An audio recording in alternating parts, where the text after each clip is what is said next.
Aqui. Bom, dando início, então, à gravação da aula de microprocessadores, turma 8º W, no dia 22 de fevereiro, né, de 2021. Estava comentando aqui, antes de início dessa gravação, tendo um post, né, que vocês estão vendo aí na tela, né, do Matt Langione, né, que é uma apresentação do TED, que ele fala do computador quântico e do potencial do computador quântico de, de otimizar, de melhorar muito a velocidade de processamento, fundamental para centros de pesquisa, para desenvolvimento, por exemplo, dessas vacinas que estão acontecendo, sequenciamento genético, e muitas outras aplicações que ele fala. Ele dá uma explicação rápida do funcionamento do computador quântico, né, que ele funciona quase como se fosse um multiprocessamento, né, dei uma olhada. O vídeo está em inglês, mas um inglês do TED, né, um inglês pausado, um inglês que eu acho que vocês não teriam dificuldade. Na época que eu li, né, que eu vi isso há uns 10 dias atrás, ele estava sem legenda. Acredito até que alguém, pelo menos legenda em inglês, já tenha. Né? Não acessei o vídeo essa semana. Também comentei aqui para vocês que eu vou estar mandando, estou recomendando para vocês um artigo da Super Interessante desse mês, que está na banca, tá? Sobre, né, o renascimento do Mac, tá? Principalmente com o desenvolvimento do processador M1, né, um processador ARM, né, que equipa esses computadores, prometendo uma performance, uma experiência semelhante à experiência do smartphone. A gente não percebe algumas coisas no smartphone, mas, por exemplo, o smartphone está sempre disponível para ser utilizado, né? Você nunca desliga ele. Você, no máximo, ele descansa, você só abre a tela dele. A bateria do smartphone é muito de longa duração, né, comparado com os computadores. Os computadores ficam aqui 2 horas sem carga de bateria, os computadores caem. Né? O celular, né, principalmente os de nova geração, aí fica o dia todo. Então, a promessa é que os novos computadores, não só do Mac, né, quem tem computadores Mac aí, né, já tem uma boa experiência aí com a computação. Mas a reação também do pessoal do Windows, né, do pessoal que utiliza o Windows também já está vindo aí com os 5, com novos processadores indo na mesma linha. O artigo faz uma boa comparação aí do iMac, do Mac M1, né, para a arquitetura x86, explica direitinho isso, né, e parte disso a gente vai ver aí nas próximas aulas aqui nessa parte introdutória do nosso curso de microprocessadores. Então, recomendo aí, aqueles que são assinantes da Super Interessante já devem ter recebido a revista aí, ou ter acesso ao conteúdo digital, né? Aqueles que não são, né? Recomendo de vocês virem até uma banca e realmente adquirirem esse artigo, essa revista. De qualquer maneira, eu vou mandar para a Marcela aí, uma cópia, né, escaneada desse artigo para que a Marcela consiga distribuir para vocês, porque eu vou estar pedindo, né, no próximo trabalho, não dessa semana aqui, né, mas na outra semana eu vou estar pedindo uma resenha dessa reportagem, né, que eu acho importante aqui para o ponto do curso que nós estamos. Bom, começar a dar início à nossa aula aqui, compartilhar aqui a parte dos slides. Só dar uma olhada no Moodle. Nós temos uma atividade no Moodle, né? Na aula 1. Estão vendo o Moodle aí? Estão, né?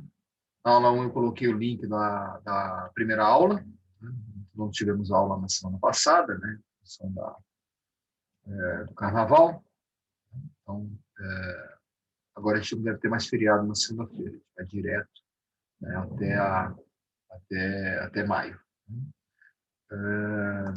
E na aula 2, tá? Já disponibilizei aqui o primeiro trabalho que a gente vai estar desenvolvendo na aula de hoje. Né? A gente deve ter a página 15, mais ou menos, da apostila. Uma parte bem simples, a gente começou a trabalhar com esse conceito na semana passada, na primeira aula, a aula de parte de sistema programável. A gente vai evoluir a parte de arquitetura de sistema programável, trabalhar com barramentos, né? E já vai dar subsídio para a gente para vocês desenvolverem esse primeiro trabalho aqui, né? O trabalho 1. Estou colocando aqui para entrega no dia 5 de março. Né? Então, tem um tempinho ainda aí. Né? 5 de março é outra, com essa sexta é outra. Né? Então, vocês vão ter um tempinho para fazer aí. Eu estou pedindo aqui para você fazer uma resenha daquele vídeo que eu mostrei na aula passada, né, que eu indiquei para a aula passada, sobre Sociedade 5.0, um vídeo um pouquinho longo, né, é bem interessante, então eu peço para vocês desenvolverem uma resenha de mais ou menos uma página, né, colocando aí, né, os temas-chave que o Gil de Adeli coloca aí nessa entrevista que ele fez sobre Sociedade 5.0, principalmente a importância da inteligência artificial, né, no desenvolvimento da tecnologia, nas experiências que todos nós vamos ter aí com tecnologia no futuro. A inteligência artificial que já está entre nós, né? Já tem muitos aplicativos trabalhando com inteligência artificial, principalmente de computadores, o Google trabalha muito forte com isso, o Waze já tem também elementos de inteligência artificial, né? Já coloco aqui está o link do YouTube, né? Não tem reserva aqui, de qualquer maneira, vocês clicando, vocês vão direto aqui. E a primeira lista de exercícios, questão de 1 a 12, né? E fazer a questão 16 da apostila também, é uma questão da ENAD, que a gente vai comentar, mas como a gente tem mais uma semana ainda, tenho mais uma aula antes de vocês entregarem, vai ter um tempinho aí para vocês desenvolverem tudo isso daqui. E para o segundo trabalho, aí eu vou pedir uma resenha desse artigo do M1, do Arquitetura M1, que a gente está colocando aí para vocês pesquisarem. Bom, isso que nós temos no Moodle. Vou voltar aqui para... Bom, vou abrir agora os slides que eu dou no suporte para nós. Professor, isso aí está em aula 1 ou 2? Aula 1, né? Aula 1. Isso aqui é na aula 2. Deixa eu voltar aqui. Tá? Aqui está na aula 2. Ó. Deixa eu voltar aqui no curso. Né? Ó, a aula 1 é aquele material que a gente colocou na semana passada, né? A única coisa que eu coloquei a mais aqui foi o link. Tá? E na aula 2, já tem essa atividade que vai vencer daqui a 2 semanas e vai voltar a começar essa atividade na semana que vem. Na semana que vem a gente vai desenvolver bastante e daqui a uma semana, depois desse vencimento aqui, né, possivelmente dia 12, né, 12, um pouquinho mais talvez, a gente vai estar colocando um segundo trabalho para vocês entregarem. Vamos lembrar que esse bimestre tem 3 trabalhos, né, 3 trabalhos. A compilação desses 2 trabalhos ela vai formar uma nota, né, nota A, nota B, e o terceiro trabalho que a gente vai colocar, que vai ser uma compilação do bimestre, vou estar colocando desde um mês mais ou menos esse trabalho, que vai ser né, uma reflexão sobre os 2 trabalhos feitos e talvez com uma atividade extra também, para vocês complementarem a nota.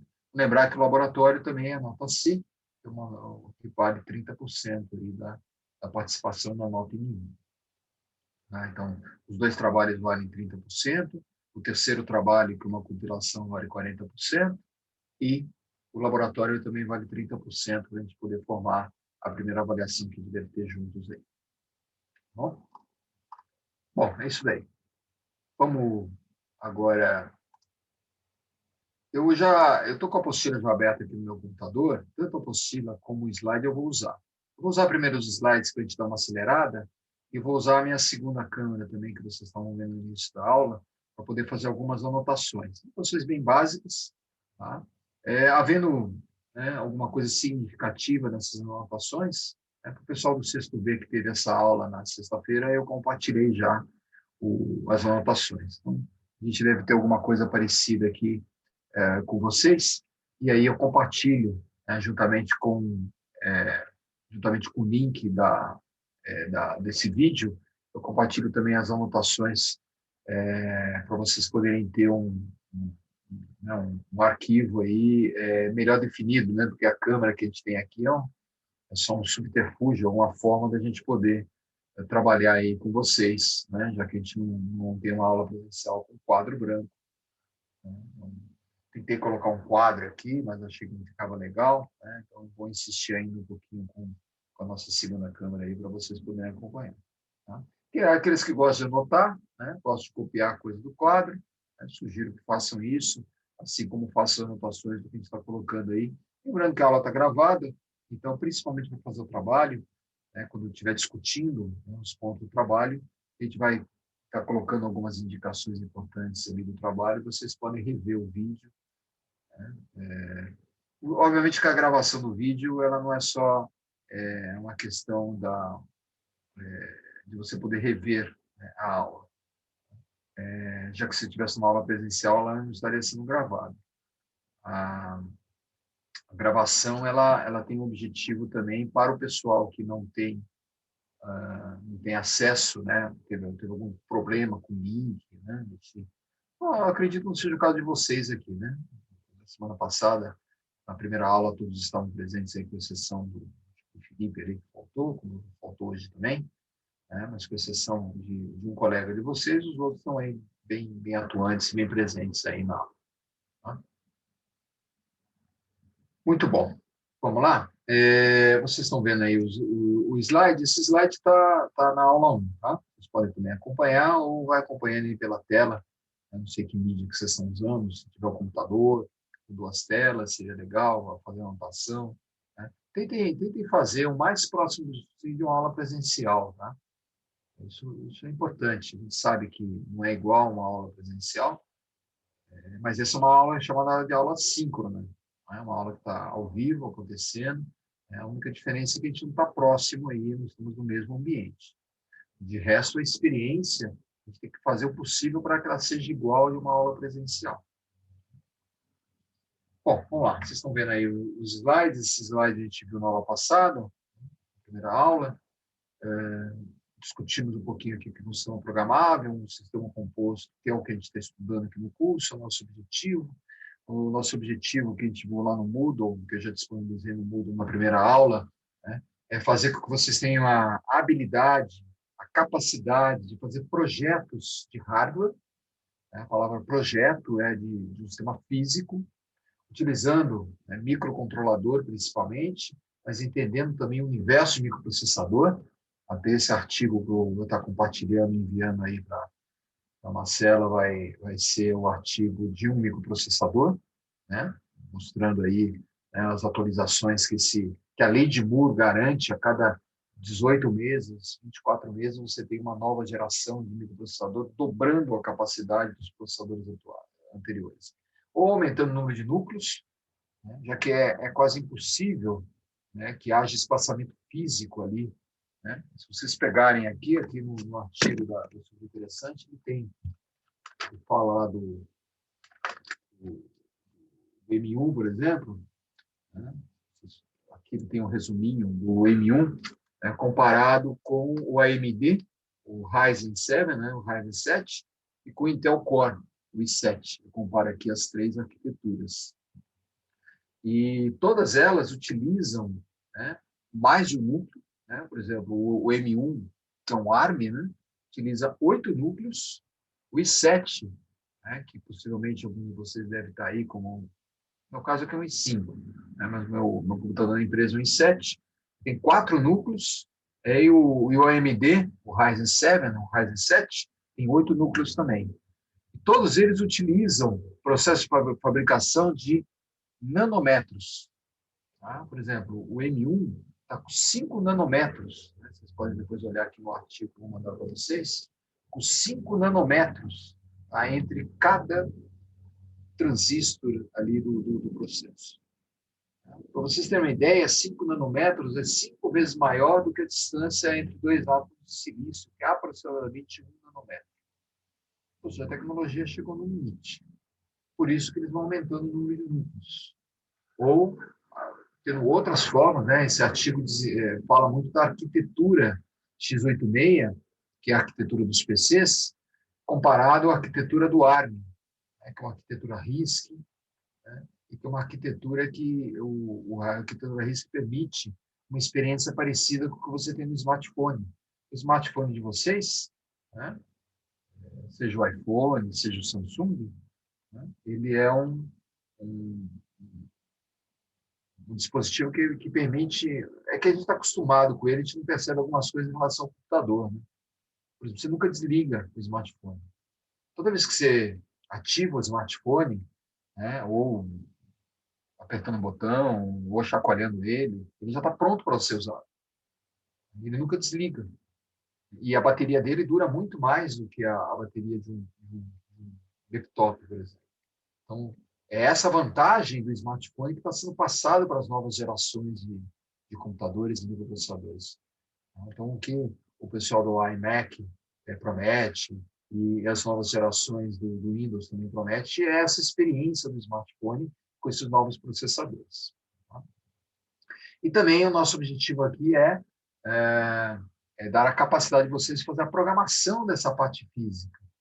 E essa programação, esse software, a gente vai estar trabalhando em linguagem Assembler de início.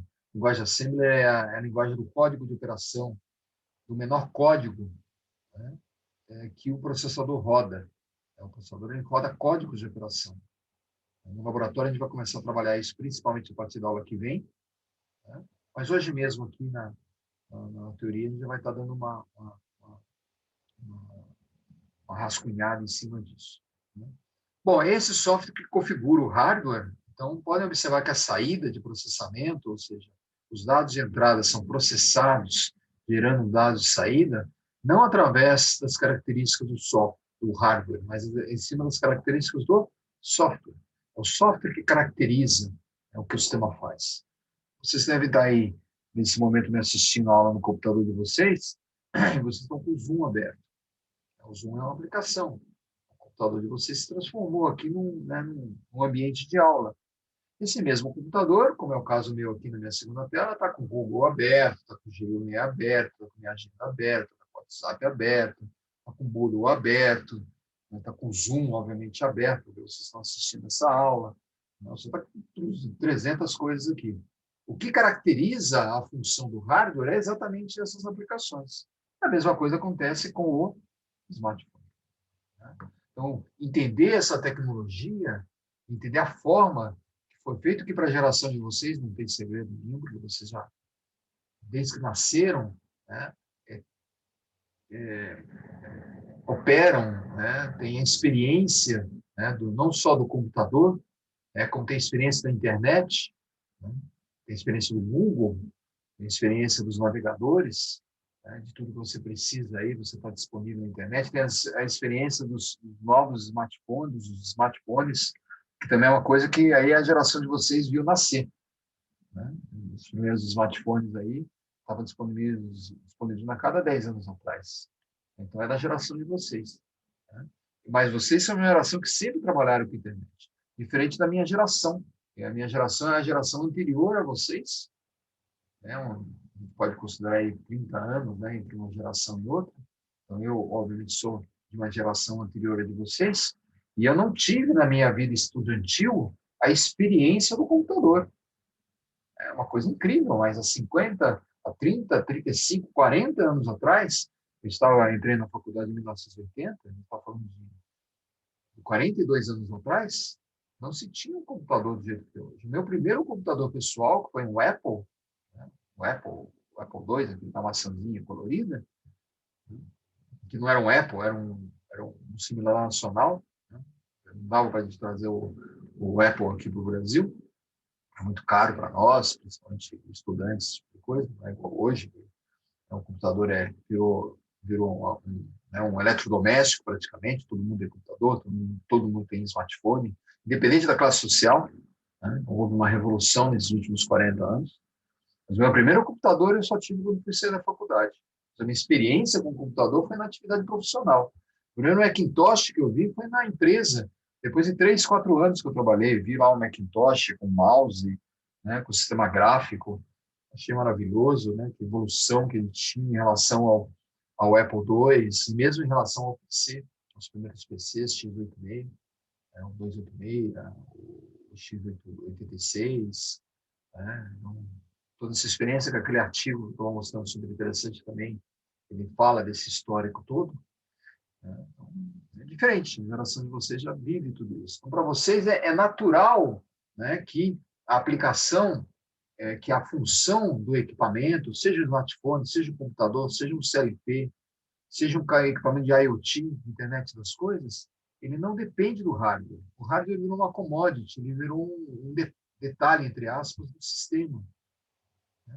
Então, quando você vai escolher lá o seu celular, se você comprar um iPhone, ou comprar um Samsung, ou comprar um LG, ou comprar aí até um smartphone chinês, né, um de menor custo, né, os equipamentos não têm tanta diferença, porque eles rodam o mesmo aplicativo. Eles rodam o mesmo aplicativo. Assim como o computador. Né, assim como o computador. Então, essa lógica, né, da função do sistema ser programada pelo software, ela ser configurada pelo software, é o que se trabalha em sistema programado. Na prática, a gente não vai fazer computador, né? Nós não vamos trabalhar com motherboard, né? Vou disponibilizar esse artigo para vocês, assim como vocês, né, devem conhecer aí smartphones, né, arquitetura, vamos falar de motherboard daqui a pouquinho, né? Mas isso é só para vocês conhecerem, porque a experiência nossa vai ser com microcontrolador, né? Como a gente já definiu na aula passada, e que na próxima slide a gente já vai estar definindo de novo aqui. E o microcontrolador vai nos proporcionar a experiência, o nosso estudo de caso vai ser o IoT, a internet das coisas, né? Sistemas de controle. Então, a gente vai configurar o hardware, configurar o microcontrolador do sistema, colocando dentro dele uma aplicação, colocando dentro dele um programa em linguagem C, normalmente numa plataforma Arduino, que é mais acessível para nós. A gente vai ter essa experiência, né, com a internet das coisas.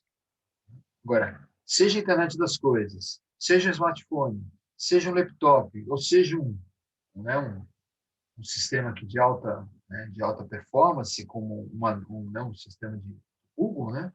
Falando em cima do Google, deixa eu ver se está aberto aqui ainda. Ó. Vou voltar aqui o meu compartilhamento só no meu blog, porque aqui tem, né, se vocês pegarem aqui, ó,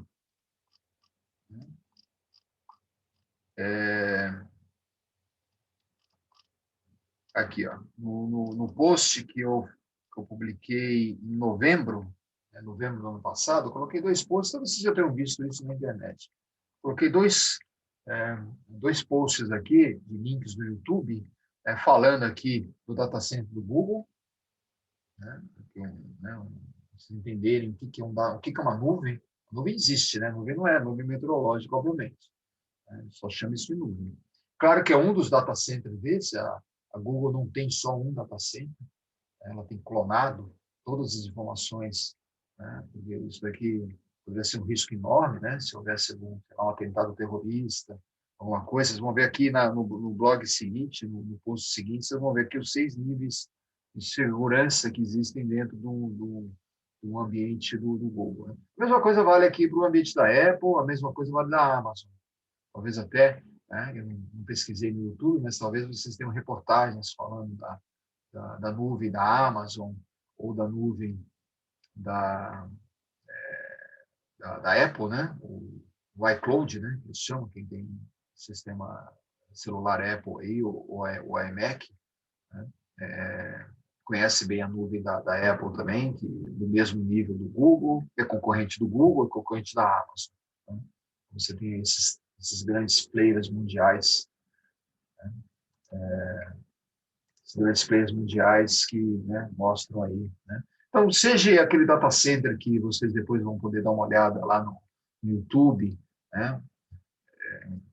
Fantástica tecnologia, investimento extraordinário, tem uma usina de energia própria, né? Eles não dependem da energia, né? A prova de furacão, né? Então, é realmente um nível extraordinário ali, né? Os sistemas de segurança ali que dificultam muito até ataques terroristas, que seria muito desastroso aí, né? Se tivesse. Né? Eu acredito que o nível de segurança, um desses 6 níveis de segurança aqui, com certeza considerando até uma catástrofe, né? De perder um data center desse inteiro por uma hecatombe, né? Seja humana, provocada pelo ser humano, ou uma hecatombe natural, né? Mas tudo isso está replicado, hoje as nuvens são. Né? Então, são níveis diferentes, mas a gente não vai estar trabalhando com nenhuma delas. A gente vai trabalhando com IoT. Né? Então, a nossa ambição é menor, mas trabalhar com IoT, ou trabalhar com qualquer uma dessas, a arquitetura é a mesma. É um hardware, né, que é configurado por um software, que, por sua vez, né, é composto desses 3 elementos aqui que vocês viram na aula passada e que vocês conhecem muito bem, né, de uma motherboard de PC. Né? A gente vai voltar aqui na motherboard do PC. Tá? Então, todo esse sistema, seja um sistema de IoT, de internet das coisas, seja um smartphone, seja um laptop, seja um desktop, seja um servidor do Google, né? Tudo isso trabalha dessa forma aqui, ó, que vocês estão vendo. Inclusive, essa forma é uma forma mais antiga do que vocês possam imaginar. Né? Esse conceito de CPU, memória e periférico, ela nasceu junto com os primeiros computadores elétrico-eletrônicos. Os primeiros computadores eletrônicos, né, eram computadores valvulados, foram desenvolvidos aí já antes da Segunda Guerra Mundial, principalmente em universidades e centros militares, já existiam os primeiros computadores. Dessa forma aqui que vocês estão vendo na tela aí, né, composto de unidade central de processamento, memória e periféricos.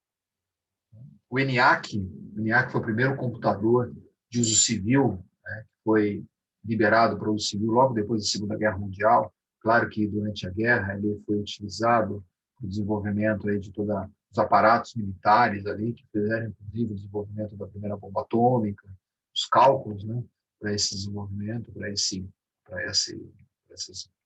armas, né, que foram desenvolvidas na época, foram todas desenvolvidas em cima de computadores valvulados, já que não existia o transistor. O transistor foi desenvolvido em 1947. Aí, com o desenvolvimento do transistor, em 1960, teve o desenvolvimento dos primeiros circuitos integrados, as primeiras portas lógicas, e em 1970 foi o primeiro microprocessador, da Intel, né, o 4004. A gente vai ver isso aí daqui a umas 2 aulas, né, na história lá dos microprocessadores. Tudo isso que a gente está falando é CPU. Ou seja, o desenvolvimento dessas unidades centrais de processamento, que tinha a capacidade de rodar um código de operação, aquela estrutura de bytes, de 8 bits da rede de dados que a gente vai ver aqui agora, né? A CPU, que tinha a capacidade de rodar essa sequência de código de operação formando o que a gente chama de software,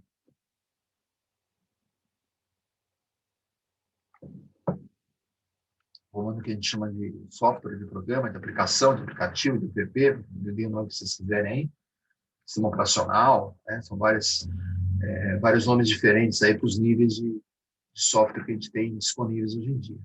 Né? Então, a unidade central de processamento é um sistema bem antigo, tá? Como eu estava dizendo, aí surgiu com o desenvolvimento eletrônico. E se vocês forem olhar, né, e mudarem a mentalidade, e principalmente trabalharem com um computador mecânico, né, vocês são de mecatrônica, né, vocês conhecem as máquinas aí, os primeiros computadores mecânicos eles surgiram, né, na Revolução Industrial, em meados do século XVIII. Então, a Inglaterra desenvolveu essas máquinas, principalmente teares, máquinas para fazer tecido, e a partir desses teares, houve todo um desenvolvimento de uma indústria têxtil que deu origem à primeira Revolução Industrial. Isso foi fundamental aí, né, para a mudança da história da humanidade, porque as pessoas deixaram o ser humano deixou de ser um ser que trabalhava mais com agricultura, né? A gente deixou o campo e migramos, né? Houve uma migração das cidades, as grandes cidades, houve também bastante epidemia por causa disso, né? Londres, Paris, Amsterdã, né? Lá na Itália, né? Nos Estados Unidos, esses primeiros grandes centros industriais eram todos baseados nesses computadores que eram mecânicos, mas que tinham o mesmo conceito de programação, ou seja, eles mudavam, por exemplo, a tintura, né, a representação, a figura que ia num pedaço de pano, num pedaço de tecido, que depois seria utilizado para roupas, etc. Se mudava ali o desenho, né, que era colocado naquele tecido, baseado em programação. mas era uma programação mecânica, eram placas perfuradas, né, que os teares, quando viam aqueles furos, eles mudavam a configuração lá dos fios, né, e desenvolviam desenhos diferentes do tecido. Vejam aí na internet, bem interessante esses computadores mecânicos. Outro computador mecânico bastante conhecido, que surgiu no final do século XIX, foram as primeiras máquinas registradoras, aquelas máquinas que eram usadas em muito comércio. Você até encontra alguma dessas máquinas, talvez mais no interior, né? Que eram as máquinas registradoras, que você tinha grandes teclas, né? E aquilo ali fazia a conta, né? Então, a compra ali era toda somada ali, tinha um display mecânico, tudo aquilo é software, né? Só que o software ali era engrenagem, né? A relação ali de engrenagens, né? A forma que as engrenagens se conectavam uma com as outras, era um código de instrução ali desse computador mecânico.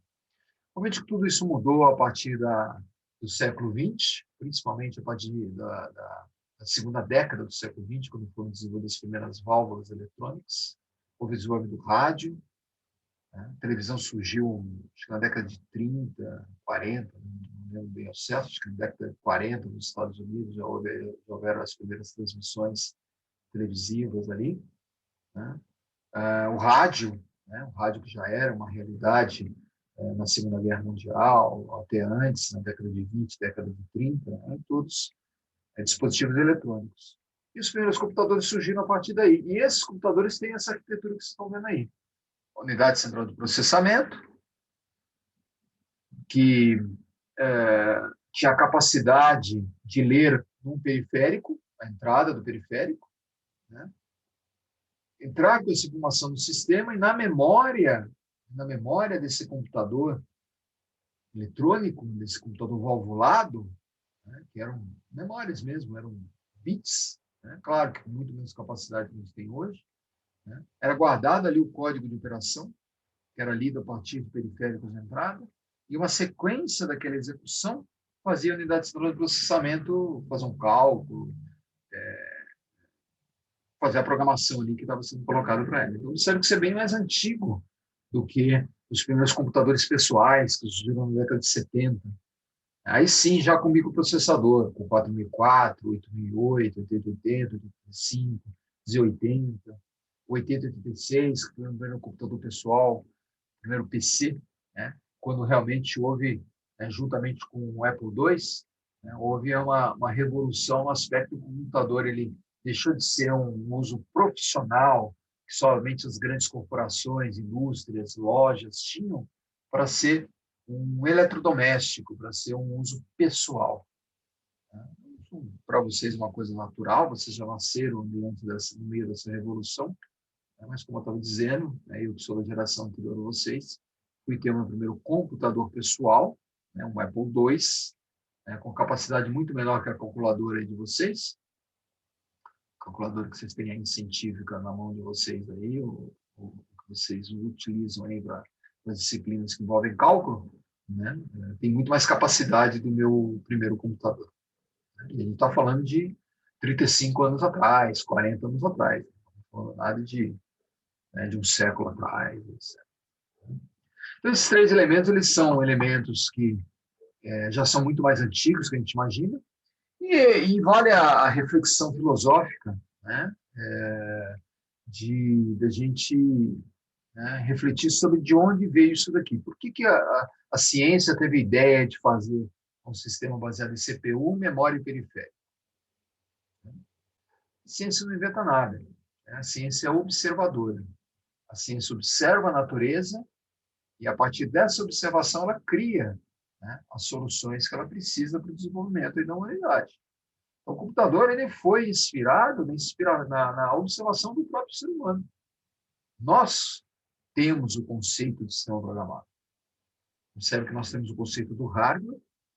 Nós, seres humanos, somos praticamente iguais uns aos outros aí. Claro que é 0,1% ali de diferença do DNA nosso aí de um para outro, talvez um pouquinho mais, né? É o que nos distingue um do outro. Nós não temos dois seres humanos iguais por causa dessas pequenas distinções. Mas, de uma maneira geral, todos nós somos iguais. independente de raça, independente de riqueza. O ser humano tem, né, um cérebro com a capacidade de processar informações que estão na nossa memória, nosso cérebro, né, um grande, né, processador com memória volátil, não volátil, né? E através dos nossos periféricos, nossos membros, nossos sentidos, a gente processa as informações baseado no nosso aprendizado. Claro que o computador humano demorou milhões de anos para ser evoluído, né? Se vocês pegarem aí os animais mais próximos do ser humano, que são os símios, os macacos, os gorilas, né? Pegarem um gorila de 5 milhões de anos atrás, 6 milhões de anos atrás, né? Vocês vão ver um animal muito parecido com o atual. Se você pegar o ser humano, o Homo sapiens, né? Que, segundo pesquisa aí, alguns milhões de anos atrás, ele se distinguiu e a partir daí se desenvolveu até chegar aos dias de hoje, né? O livro que eu recomendo para vocês aqui, que eu estou finalizando a leitura, né? Vocês já devem ter visto, eu já mostrei para vocês, é o Sapiens. Mostra muito essa evolução. Mostra muito por que o ser humano, né, chegou ao ponto que ele está atualmente, né? O Harari ali descreve de uma maneira maravilhosa e eu acho que alguns de vocês já devem ter lido e se não leram, né, o Sapiens aí, recomendo fortemente. Um livro de história, de tecnologia, de entendimento, né, de onde a gente veio, né, como a gente chegou até aqui e principalmente, né, o Harari, que é o pesquisador aí israelense, né, que eu recomendo bastante vocês assistirem no YouTube as entrevistas que ele deu no Roda Viva, algumas entrevistas que ele deu aqui no Brasil, né, explicando tudo isso, e outros livros que ele tem muito interessantes aí, que eu ainda não tive a oportunidade de ler, né, mas mostram toda essa evolução que vocês estão vendo aí na tela. Né. Então, isso daqui nada mais é do que o próprio ser humano. Né.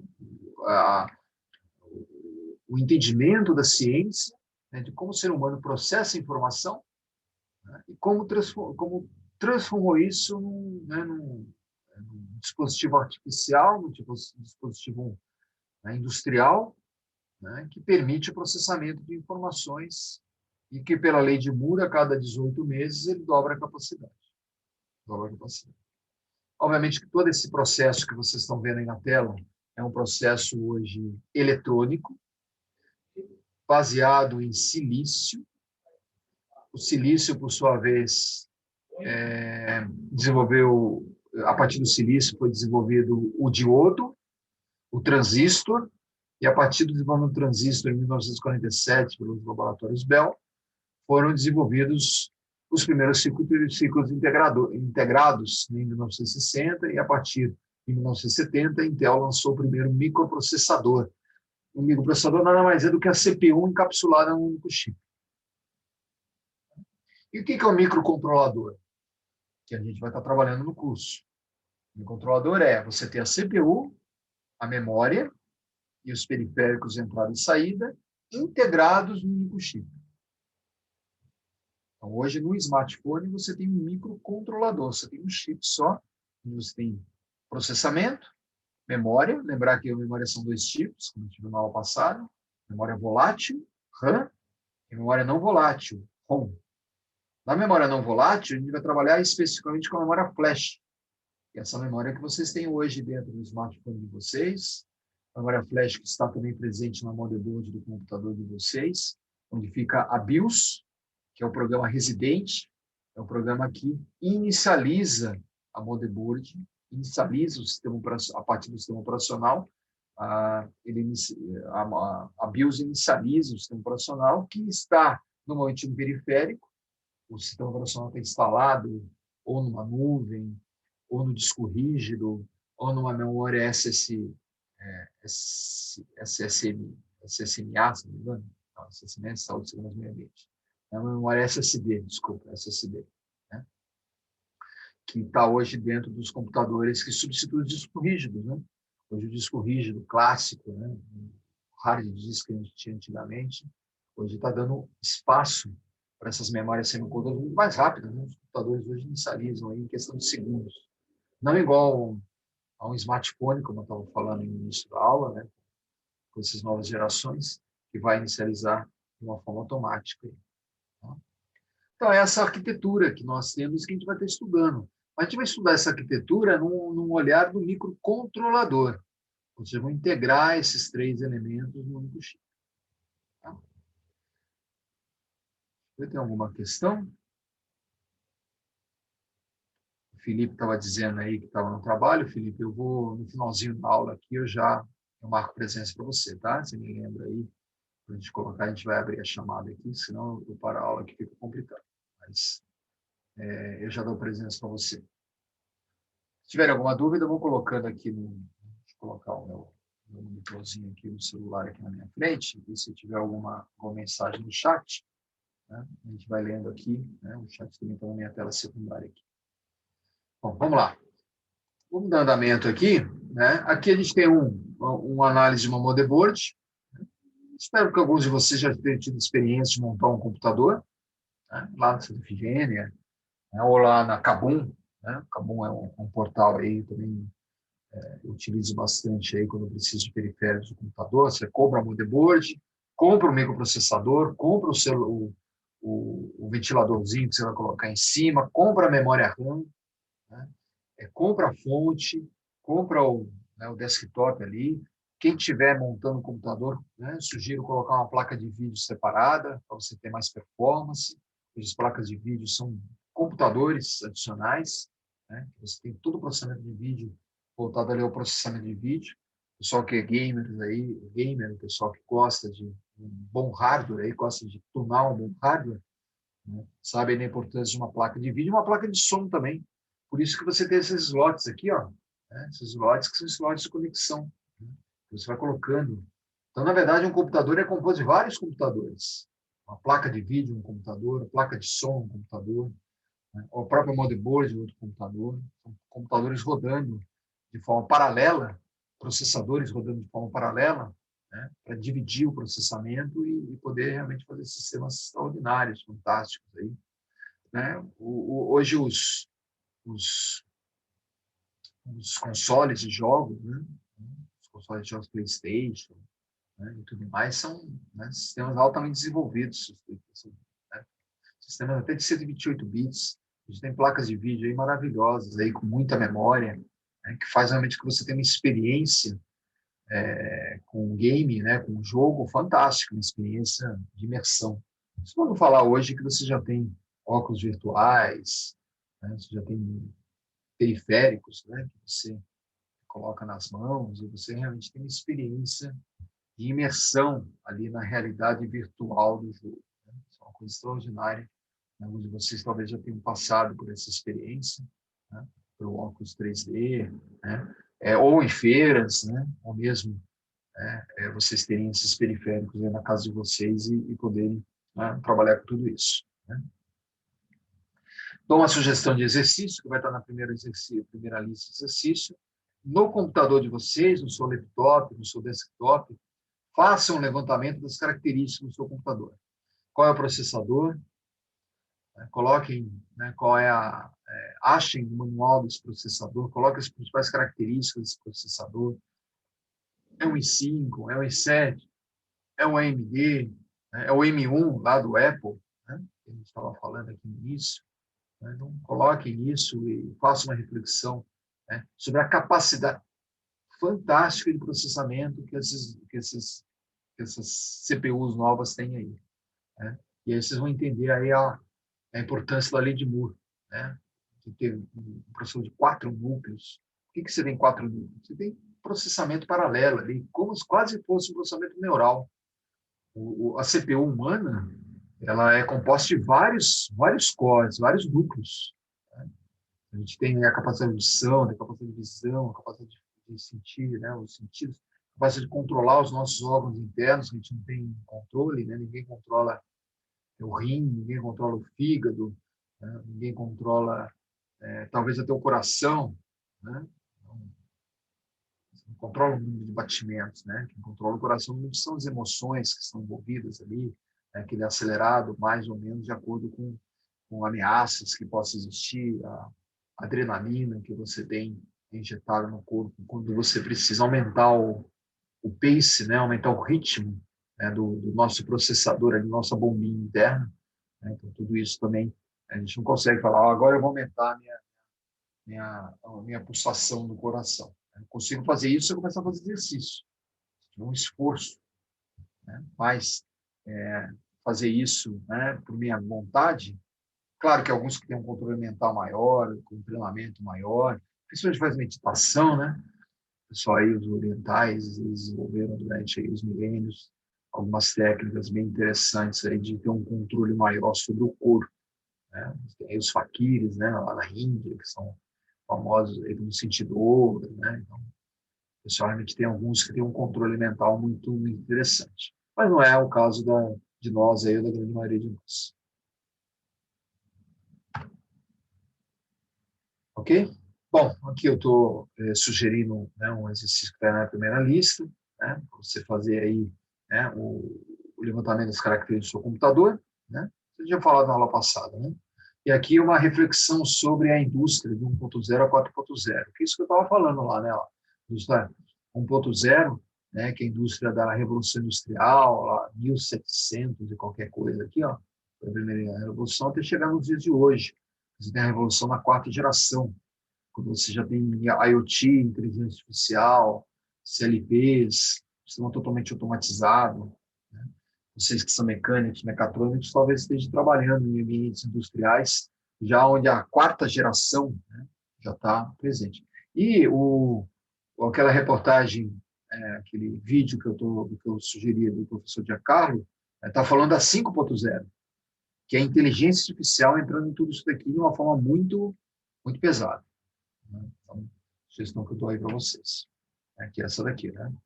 O Sociedade 5.0, né, onde a gente já tem, né, aqui mais, né, mais no futuro, né, isso sendo colocado de uma forma... E vocês vão ver intensamente a Sociedade 5.0, né? Os carros autônomos, né, os carros com inteligência artificial, dispositivos com inteligência artificial.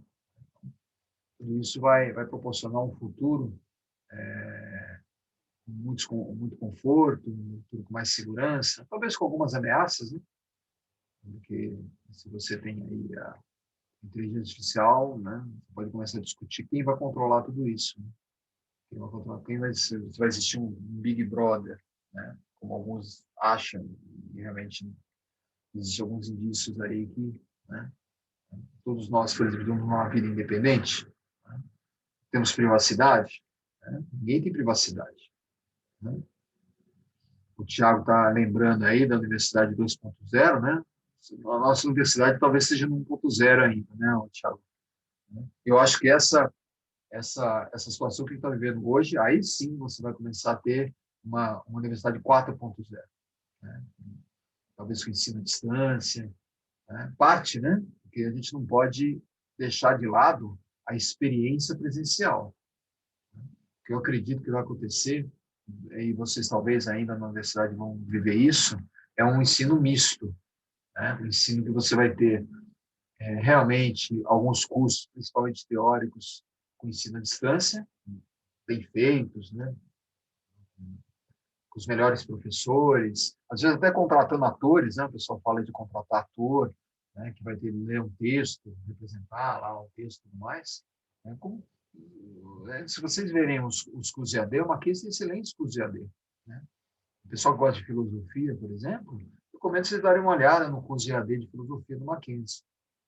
É um curso fantástico, um curso interativo, não é um curso, não é um PowerPoint que vai aparecer na tela sua, não. É um curso interativo, que você está toda hora interagindo ali com o curso, pesquisando.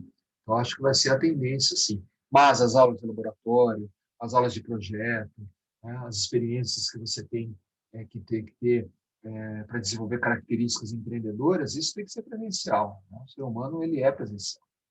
Assim como as empresas não vão ficar todas as empresas fazendo trabalho à distância, né? Isso não existe. O trabalho presencial ali vai existir uma mistura, um mix, né, das duas situações, onde vai se otimizar, né?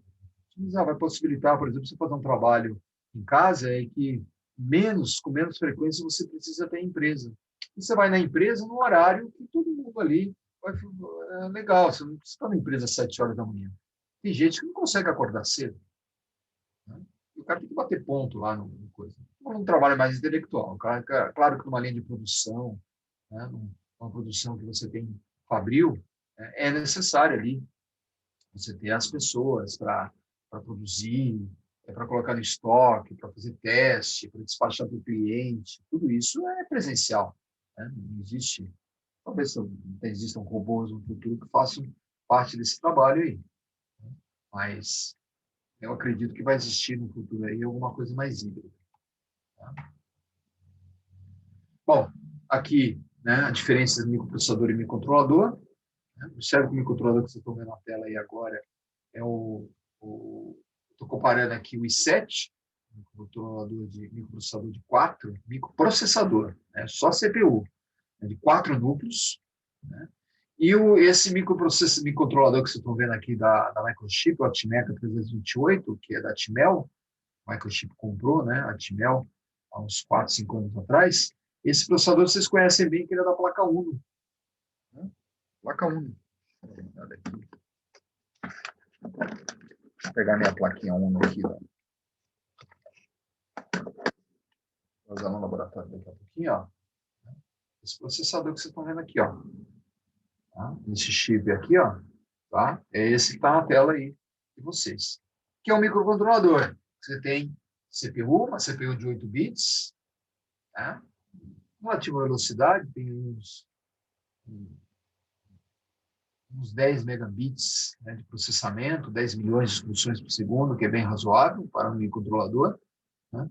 Um clock bem razoável, uma memória interna também boa, né? Mas é um microcontrolador, trabalha com ports, essencialmente com ports, que é o que vocês fazem com a placa Uno. O que vocês controlam com essa placa aqui?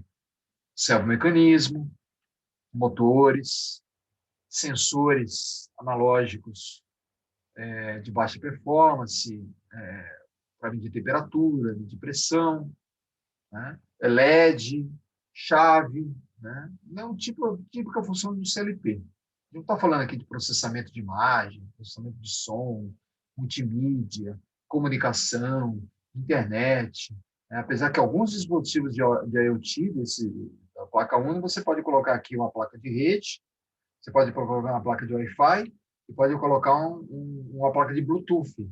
E aí, quando você conecta essa placa na internet, aí você tem um sistema de IoT, de internet das coisas. E é isso que a gente vai estar fazendo no laboratório. Aí, na aula seguinte, né? Lembro que a aula de laboratório tem o mesmo link agora, tá? Então, eu vou fechar daqui a pouquinho essa aula de teoria e abro na mesma sequência o mesmo link aí, já que a gente não está com 2 turmas de laboratório, né? A segunda turma que eu achava que existia, ela foi cancelada, a gente só tem uma turma de laboratório. Bom, aqui um detalhe de cada um daqueles 3 elementos. Já falei da CPU, né? Basicamente, ele executa o código de operação. O que é um código de operação? O código de operação é uma sequência binária. Todo o nosso sistema é de bit. Ele é baseado em bits.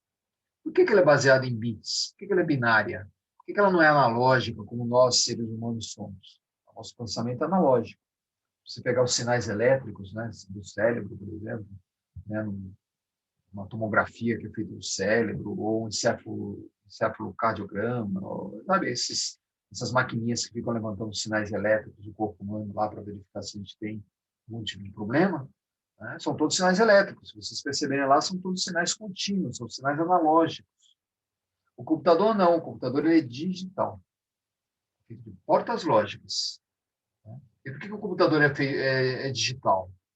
Porque a tecnologia dele é uma tecnologia baseada em transistor. Eu falei lá que, né, o computador eletrônico ele começou a evoluir a partir do desenvolvimento do transistor em 1947, do circuito integrado em 1960, do microprocessador em 1970. Os primeiros microcontroladores, como esse que vocês estão vendo aí na tela, né, foram desenvolvidos a partir da década de 80. Sendo que o Atmega 328, é do ano de 2005, 2006. Né?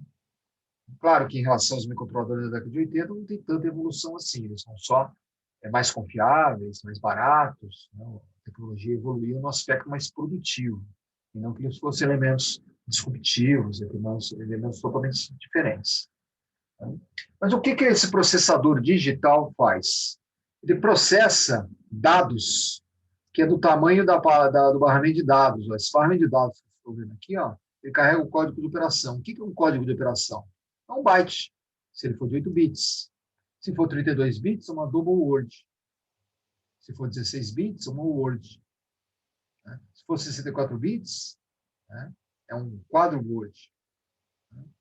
Então, lembrando que o Word é uma estrutura de 16 bits. Então, tudo isso é rodado aqui. Por exemplo, esse código E8. E8 é uma representação desse byte aqui. Você divide esse byte em 2 nibbles.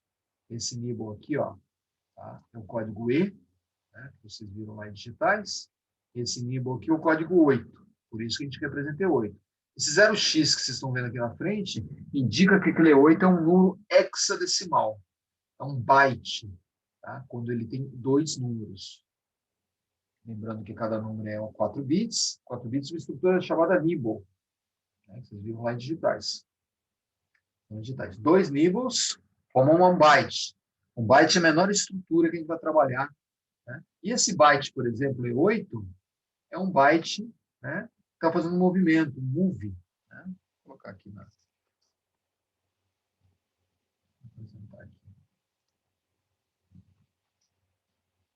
gente está falando aqui.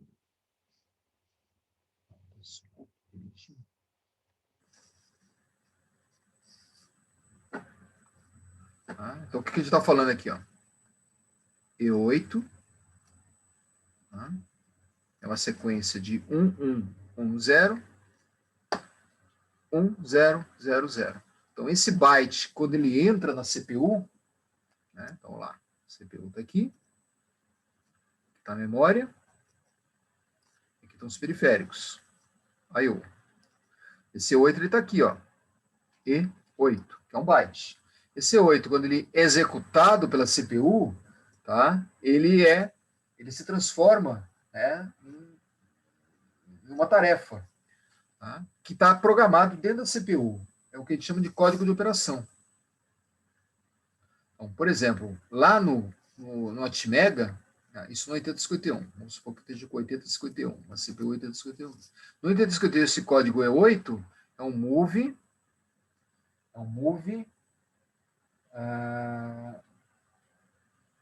o valor de R0 copiado no A. Então, move A, R0.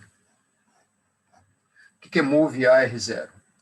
O valor de R0. O que é R0? É um registrador, é uma posição de memória dentro do sistema, é uma caixinha que a gente tem lá no sistema, é colocado no acumulador. O acumulador é um outro registrador, vou chamar de A. Então, essa instrução, o que ela fez? Ela pegou um dado que estava aqui no R0 e copiou no A. Aqui é outro registrador. Então, uma sequência desses códigos de operação é que fazem tudo que vocês veem aí. Laboratório, a partir da experiência 2, a gente vai ter um compilador. Tá? Eu vou estudar as 256 instruções do 851. Por que 256? Porque é um byte, 2 elevado a 8, dá 256. 256. Então, tudo que vocês estão vendo, inclusive, estão vendo aí no Zoom, é feito disso daqui. É claro que o processador que vocês trabalham não é de 1 byte, é de 64 bits, ou seja, de 8 bytes.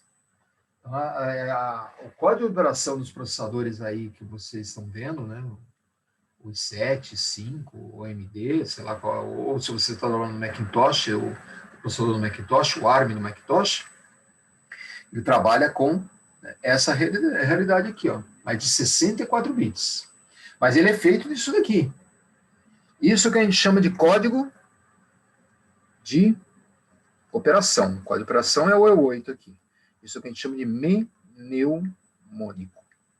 Mnemônico é a representação do código de operação.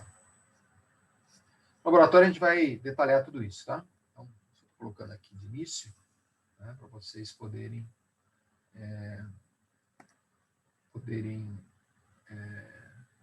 refletir aqui, fazer as primeiras reflexões sobre código de operação. Tá? Aqui, ó, nessa tabelinha que vocês estão vendo aí no slide, tá? Estamos no slide 8, né? Vocês veem aqui ó, uma sequência de códigos de operação aqui, ó, E8, E9, EA, EB, isso aí vai mudando, EC, ED, EE, EF, são vários moves, ó, move AR0, pega o R0 e coloca copia no A, ou você pode move AR1, então R0 até R7 são 8 registradores que tem no sistema, você pode carregar um dado, né? Um dado no sistema, você pode carregar uma posição de memória no sistema, ou você pode inverter, ó, move R0A, o código F8. Né? Se você colocar F8, ó, o que é F8? 1, Esse é um código de operação diferente do anterior. O que faz esse código de operação? Move R0A. Move R0A, como vocês estão vendo aqui, ó. Move R0A, ó. Aqui, ó, essa tabelinha, tá? Tá lá, move R0A. Então, mudando o código, ele muda a função. E a função que ele tem são essas micro-instruções mesmo. Você fala, mas eu trabalhando com 2 registradores dessa forma, eu consigo fazer, por exemplo, um processamento de imagem? Consegue. Só que são bilhões de instruções, rodando a uma velocidade extraordinária. E essas bilhões de instruções, né? Então, esse código de operação que vocês estão vendo aqui, ó, por exemplo, vai formar as estruturas de linguagem C. Quais são as estruturas de linguagem C? O if e o for. Por exemplo, o if e o for. O if é uma estrutura de decisão, o for é uma estrutura de repetição. A partir da linguagem C, você tem as outras linguagens. O Java, o Visual C, o Visual Studio. Vocês devem, inclusive, trabalhar com isso daqui. Então, tudo que você está vendo aí na tela do seu computador, rodando, tudo que você vê de IoT, é composto de códigos de operação. Então, essa mentalidade é fundamental. Alguma dúvida? Então, lá, rapidinho aqui, vamos caminhando. Aqui é a parte de memória. Já vimos que a memória é dividida em 2 partes, memória volátil e não volátil. Vocês estudaram as digitais, isso é importante, tá? Então, a nossa memória aqui, ó.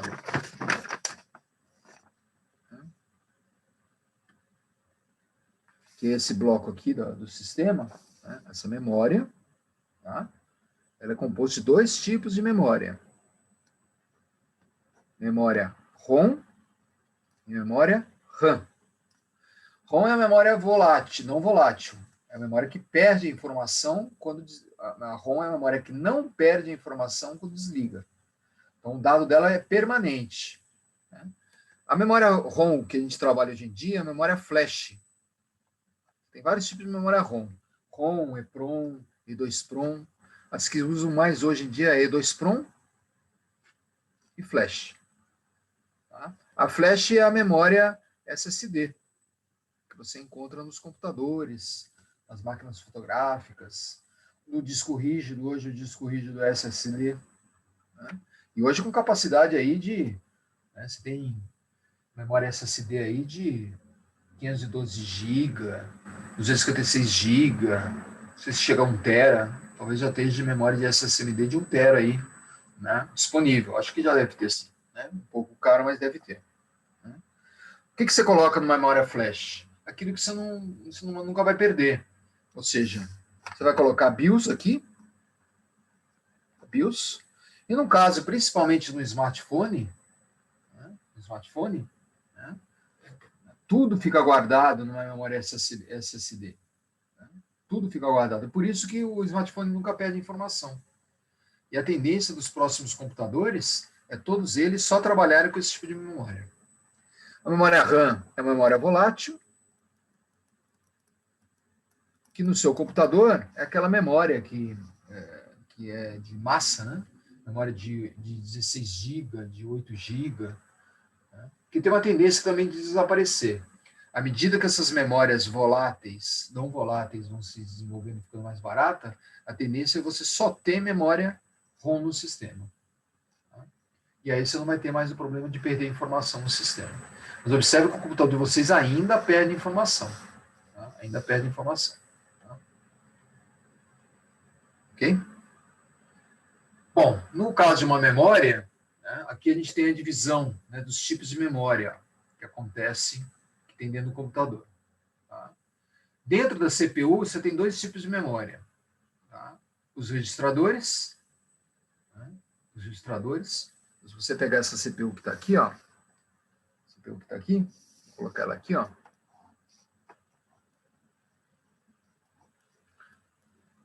Aqui dentro você tem dois tipos de memória. Dois tipos de memória. A memória registradores, que a gente estava usando aqui nas instruções, aqui em cima, né? Ó, tudo registradores, ó. Tudo registrador. E a memória cache. A memória cache é uma memória já de bastante capacidade, né? Tanto que as memórias cache nos processadores hoje são na ordem de megabytes. Né? Também é uma questão importante de você verificar qual é o tamanho da memória cache do seu microprocessador. Hoje em dia, as memórias cache estão em torno de 8 megabytes. 4 megabytes, dependendo ali do processador. Ou seja, você tem muita memória aqui dentro. O que você faz com a memória cache? Ela roda aplicativo. Tá? Ou seja, se carrega dentro da CPU aplicativos, né? E você roda muito mais rápido. Por isso que é muito importante os microprocessadores terem memória cache. Tá? Registradores é mais para ele auxiliar. Tá? Bom, fora da CPU, aí você tem a memória RAM. Tá? A memória RAM. É a memória que ele chama aí de memória principal. Aí no sistema está mostrando a memória principal aqui, ó. E a memória secundária estão lá nos periféricos. Aqui você tem a memória secundária. Que é o quê? Ali é descrito aqui, ó. Disco rígido, pendrive, as nuvens, né, os servidores externos, como o do Google, que a gente estava vendo ali no meu blog. Né? Então, você tem aí, né, esses tipos de memória. Desde memória que estão dentro da CPU, memória que estão fora da CPU e memória que estão externas à CPU. Né? Como o pendrive, como o disco rígido e, principalmente, as nuvens. Quanto mais interno está a memória, mais cara ela é, mais importante ela é para aumentar a velocidade. Quanto mais externo está a memória, como a memória, por exemplo, da nuvem, mais barata ela é. Só pensar o seguinte, quanto custa o megabyte da memória cache do seu processador? Vocês podem fazer essa pesquisa. Se vocês pegarem um modelo de processador, 4 mega de memória, e pegarem um processador com 8 mega de memória, vocês vão ver ali que o custo, a diferença de dólar do processador é quase dobrado. Ou seja, você vai pagar ali por megabyte, algo ali em torno de uns 10 dólares por megabyte. Dando um chute aí, né, um chute mais ou menos aproximado. Só para a gente ter um número de referência. Ou seja, a memória cache, né, tem cerca de 10 dólares por megabyte. 10 dólares por megabyte. Tá? Se você pegar o Google Drive, você vai pegar aproximadamente, você vai ter acho que 15 GB free. Se não me engano, 15 GB free. Me confirme aí o pessoal que não paga o Google Drive, mas acho que é 15 GB free. Né? Se você comprar 2 terabytes de memória do Google, você vai pagar aproximadamente uns 10 dólares. Você olha a diferença de custo da memória cache, que custa 10 dólares 1 megabyte, e essa memória aqui custa para os mesmos 10 dólares, 2 terabytes. Ou seja, 2.000 vezes mais barato. Então, quanto mais você se afasta aqui da memória, mais você vai... Quanto mais se afasta a memória da CPU, né? A memória interna, muito caro. Memória principal, RAM, caro.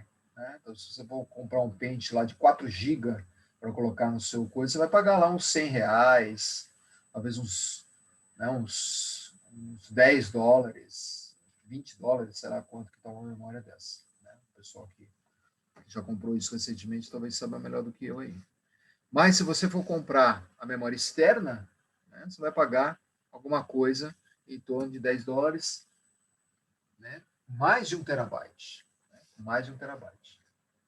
Tá? Então você tem aí toda essa informação no sistema. Tá?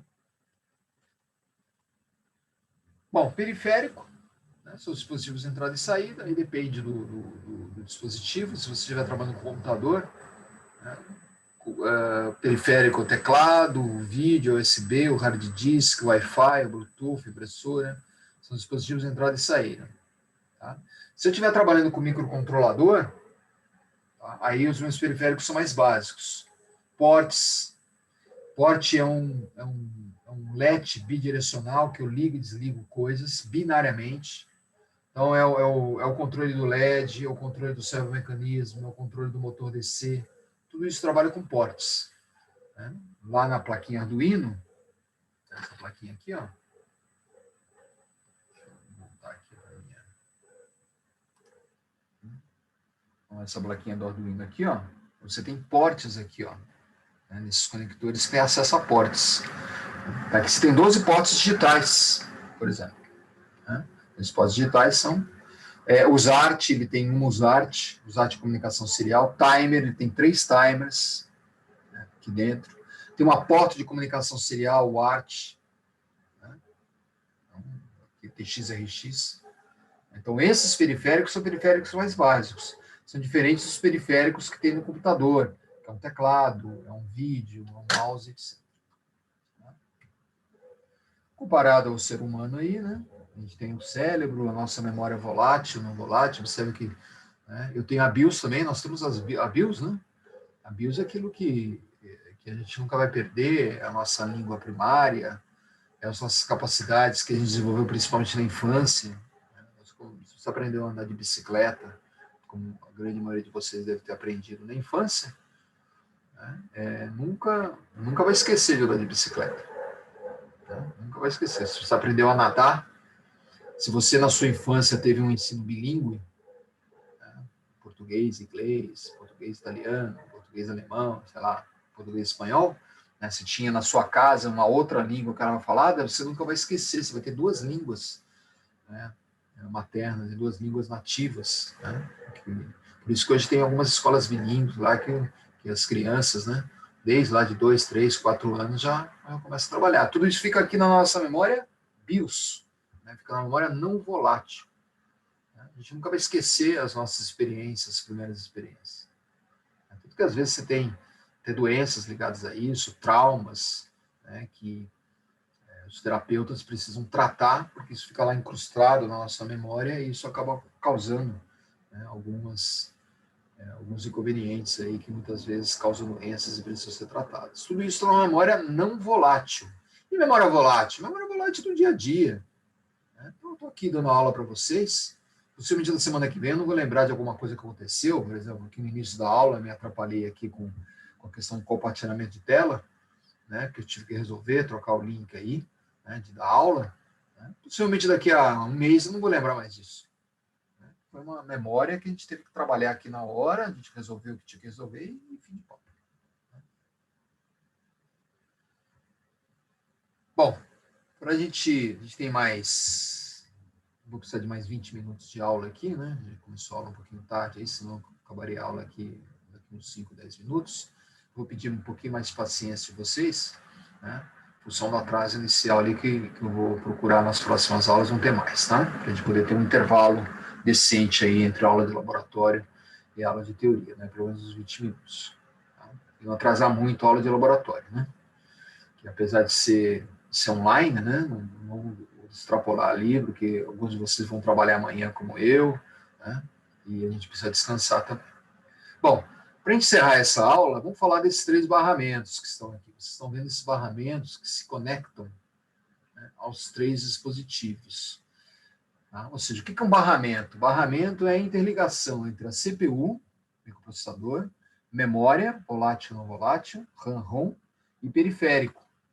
Então, isso internamente, seja interno no microcontrolador, seja numa placa, se você pegar o motherboard aqui, ó, você virar, né, se você virar essa motherboard de ponta cabeça, você vai ver embaixo a placa de circuito impresso.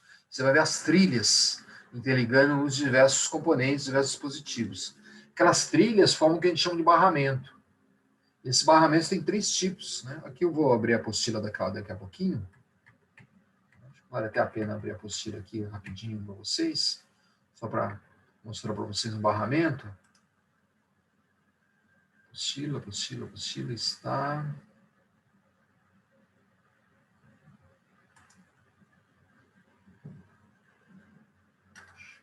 Apostila.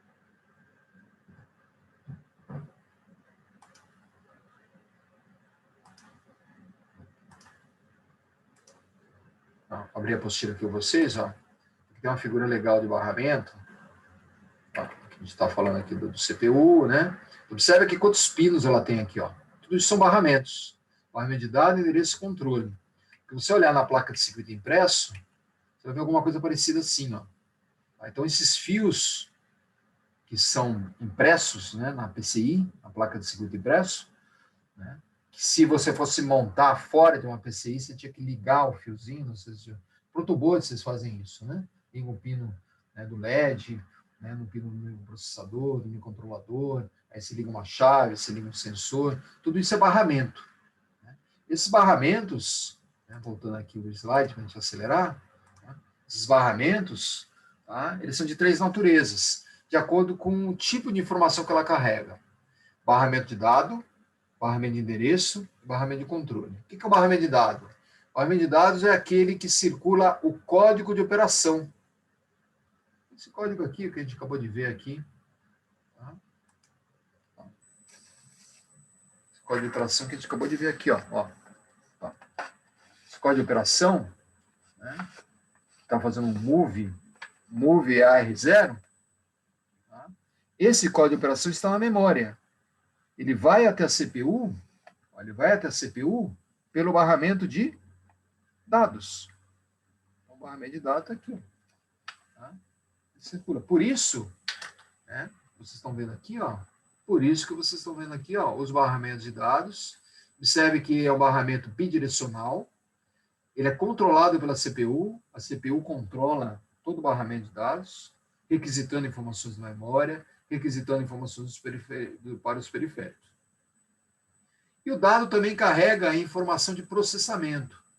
Informação de entrada que gera uma informação de saída. Por exemplo, tem que somar 2 números. É o número A com o número B. A entrada no número A vai para o barramento de dados para a CPU, vai para o registrador, por exemplo.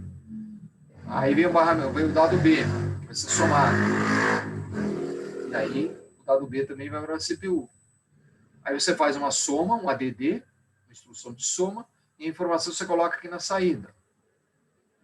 Tudo isso vem para o barramento de dados. E o barramento de endereço, ele localiza o dado. Então, é a informação da posição de memória ou de qual periférico você está trabalhando. Não tem sentido você ter dados se você não tem endereço.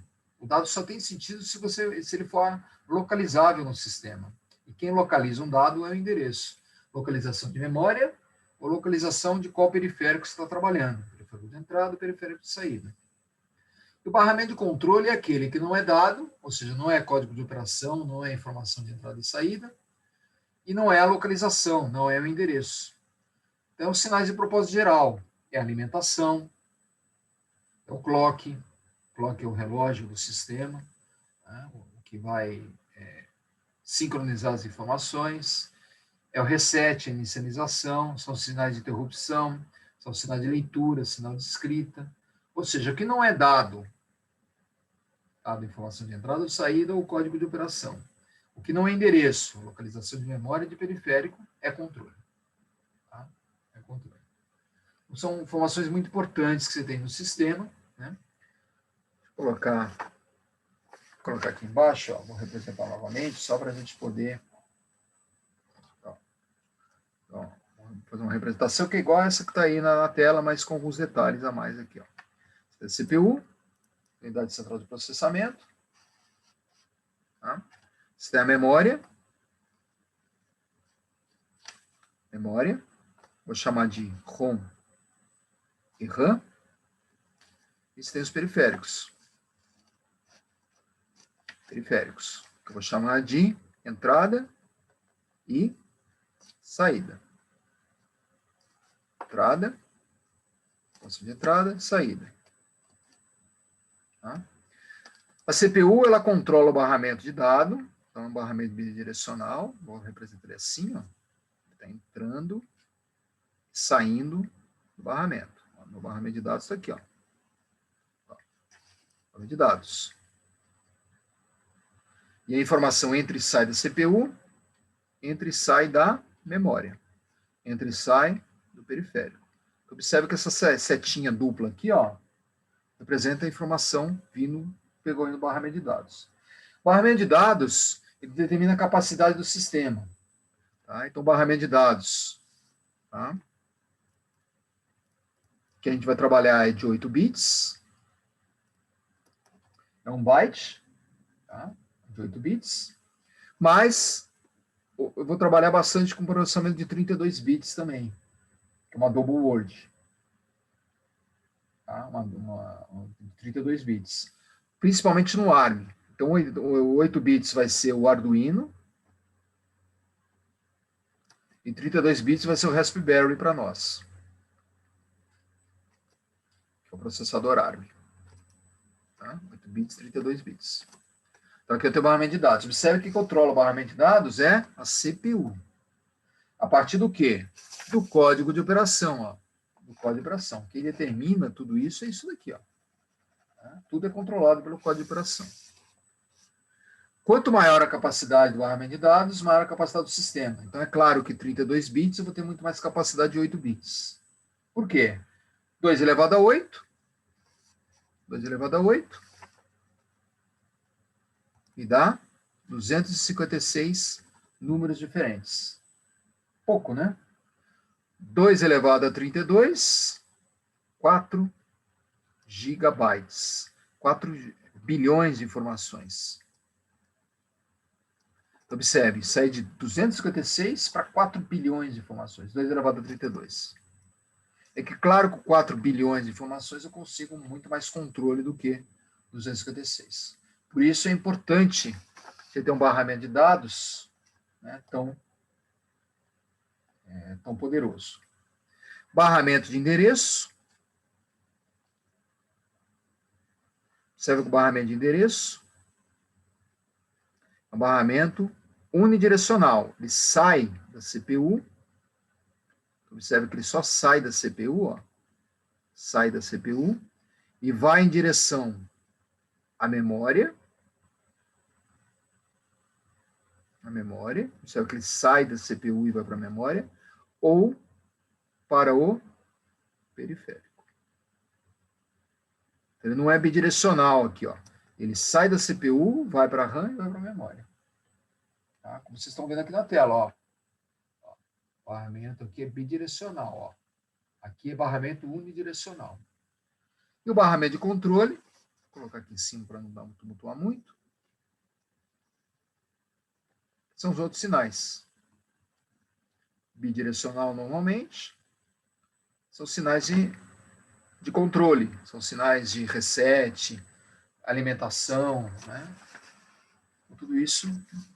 Barramento de endereço, né? Vou deixar aqui a tela. Barramento de endereço, vou voltar aqui para o slide, ó. Determina a capacidade de memória. Quanto mais endereço eu tenho, mais memória eu acesso.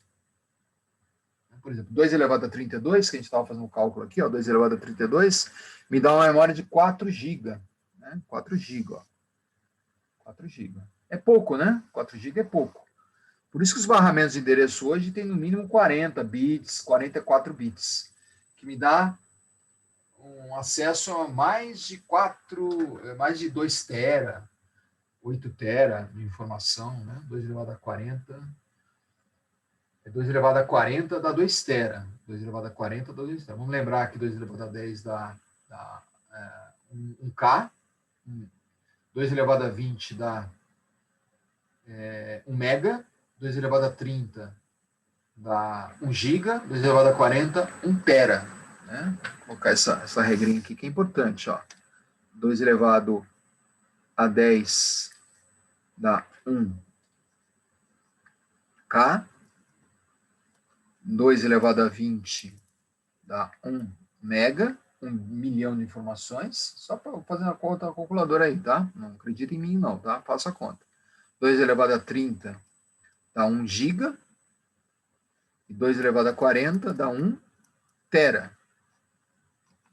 Tá? 1 terabyte de informação. Então, você vai aumentando 1000 vezes a capacidade de acesso à memória, aumentando em 10 bits a sua informação. Tá? Então, por isso que hoje os barramentos de endereço tem no mínimo 44, que dá aí uns... 44 é 16 tera, né? 2 elevado... Toda vez que você coloca um bit em 2 elevado a esse bit, você dobra a capacidade do sistema. Então, se 1 tera é 40, né? 41 é 2 teras. 42 é 4 teras. 43 é 8 teras. 44, 16 teras. 16 teras dá para fazer bastante coisa. Né? Os barramentos hoje dos processadores devem estar em torno aí de uns 46, né, bits aí. É legal vocês pesquisarem, né, no computador de vocês, tudo isso. Bom, para que eu preciso de tanta informação? Imagina o seguinte, né? Imagina o seguinte, ó. Se você tem um bit,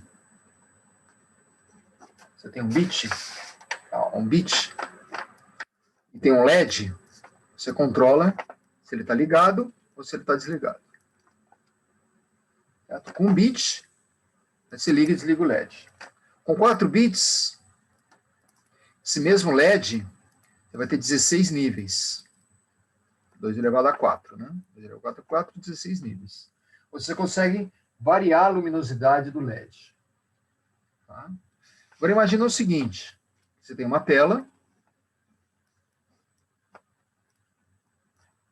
tá? Uma tela de 640 por 480 linhas, uma tela VGA. Uma tela colorida, é isso que vocês estão vendo aí no slide, ó, uma tela colorida. Então, se pegar um pixel que tiver aqui, ó,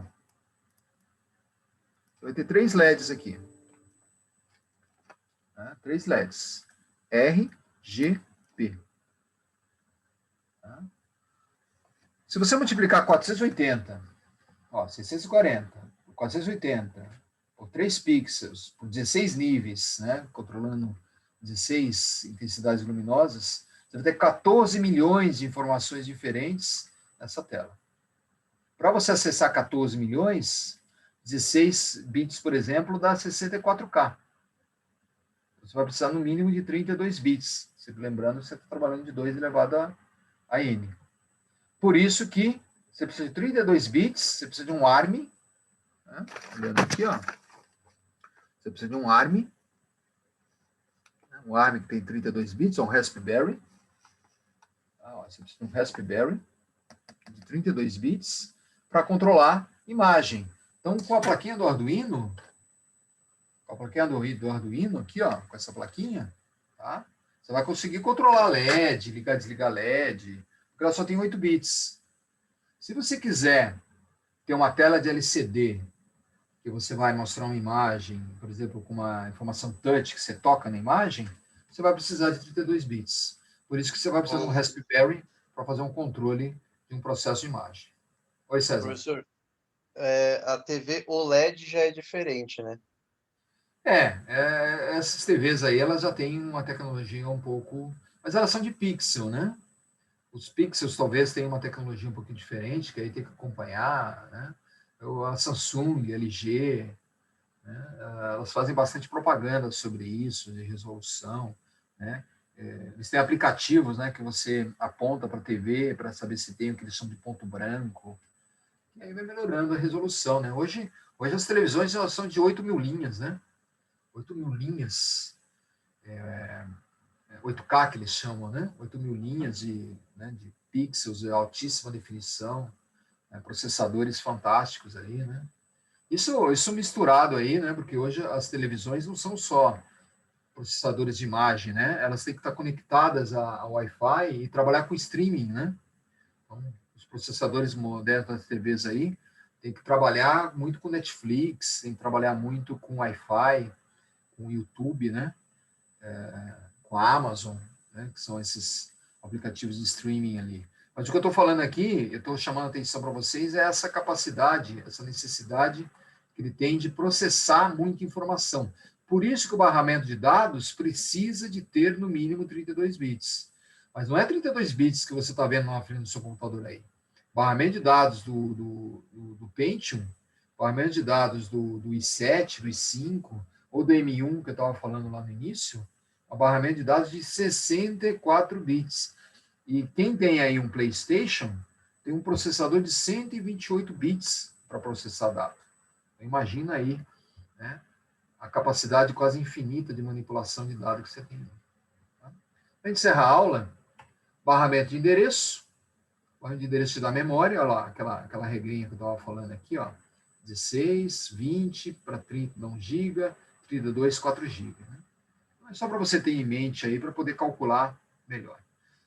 Os chips têm barramento de dados, endereço, a gente vai ver melhor isso na aula que vem, tá? Então, mas eu peguei um chip de memória aqui, ó, um chip de memória, uma 27256. Observe aqui que ela tem via de dados, 8 bits, via de endereço, ela tem 32K, por isso que ela tem 15 sinais de endereço, ó, 2 elevado a 15, 32. E sinal de controle, tem sinal de habilitação, sinal de escrita, leitura. Todos esses tipos aqui, ó, CPU, memória e periféricos, é dividido em barramento de dados, endereço e controle. E na aula que vem a gente vai, inclusive, ver um projetinho de uma CPU, memória e periférico mais básicos aí, para a gente poder fechar, inclusive, esse capítulo aqui. Tá? Aí mostrando aí o dado, código de operação variável, endereço, localização de memória, controle, etc. Bom, a gente vai ver na aula que vem, tá?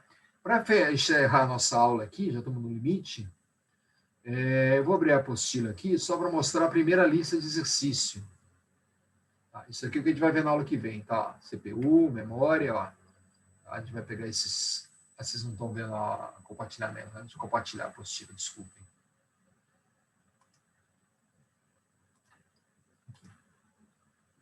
Bom, agora sim. Estava falando aqui, né? Estava naquela tela inicial, né? Toda a explicação aqui, ó. Aqui é uma CPU, o Z80, observe, barramento de dado, 8 bits, bidirecional, endereço, 64 bits, 16 bits, 64K, e controle, sinal de escrita, leitura, interrupção, etc. Memória é a mesma coisa, ó.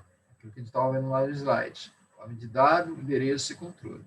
E também periférico, ó. Eu peguei um periférico que é uma porta paralela, né? Barramento de dado, endereço, ó, tem 2 sinais de endereço, porque só tem 4 ports, e controle, sinal de reset, sinal de seleção.